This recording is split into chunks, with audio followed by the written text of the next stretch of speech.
In this video, what is an ITIN number? What is it? Who needs it? How do you get one? Well, if you're a foreigner, a non-resident, or someone who needs to deal with U.S. taxes but doesn't have a social security number, this is the video for you. Stick around and I'll explain everything you need to know about the ITIN number, how it'll benefit you and your life. So let's start by what is an ITIN. So first off, what exactly is an ITIN or ITIN? ITIN stands for Individual Taxpayer Identification Number. It's a tax processing number issued by the IRS in the USA. It's a 9-digit number that always starts with the number 9, fun fact, and looks a lot like a social security number, but serves a completely different purpose. An ITIN is meant for people who are required to file taxes or need to provide tax information, but they aren't eligible for a social security number. This could be foreign nationals, non-resident aliens, or even certain dependents or spouses of U.S. citizens or residents. The key here is that ITINs are usually exclusively for tax purposes.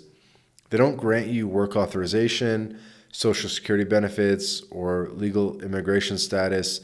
None of that. It's just for tax purposes, and also in order to get U.S. financial products, such as to be able to open personal bank accounts, get U.S. credit cards as a non-resident, this kind of thing. So who needs an ITIN? Right now, let's talk about who actually needs an ITIN. So here are some common examples. 1, non-resident aliens. If you're non-resident, required to file a U.S. tax return, you'll need an ITIN. 2 would be U.S. residents, people in the U.S. on a visa, but they don't qualify for a social security number. They might need an ITIN for tax purposes. 3, dependents and spouses.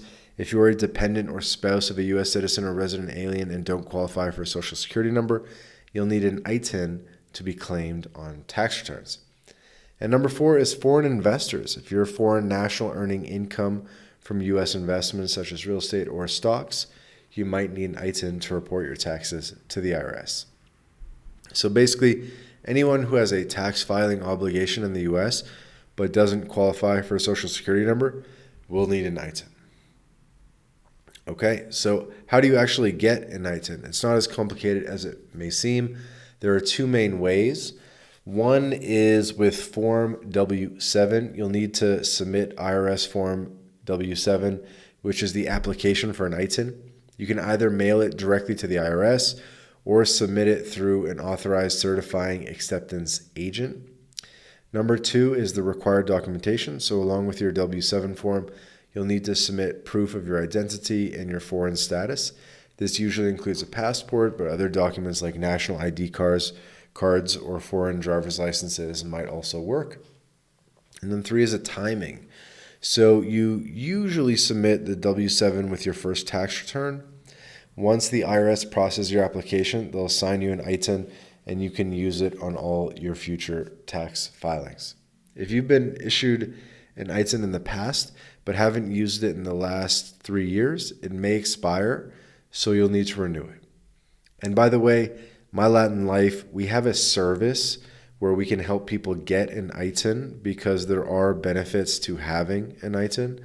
So if you don't want to deal with the forms and the tax returns and the documents and all that stuff, and you want to improve your chance of success and also get that ITIN quicker than you'd be able to do on your own, we have a service. There's a link in the description. You can order your ITIN service and we can get the ITIN number for you, okay? Usually takes around 2 months, by the way. Okay, so now let's talk about common misconceptions about ITINs. So let's clear that up. First of all, having an ITIN doesn't mean you're authorized to work in the U.S. It's purely for tax purposes. Some people think it's like a social security number or something, but it's not. Secondly, an ITIN does not affect your immigration status. It's not connected to any visa or residency status. It won't help you get legal residency or work permit in the U.S. either. Lastly, while the ITIN helps the IRS track tax payments and filings, It's important to note that taxes paid through an ITIN can be used as evidence of good standing if you ever apply for legal status, but it's not a guarantee. So now let's talk about why having an ITIN is important. So it's important for anyone that needs to fulfill U.S. tax obligations but doesn't have a social security number.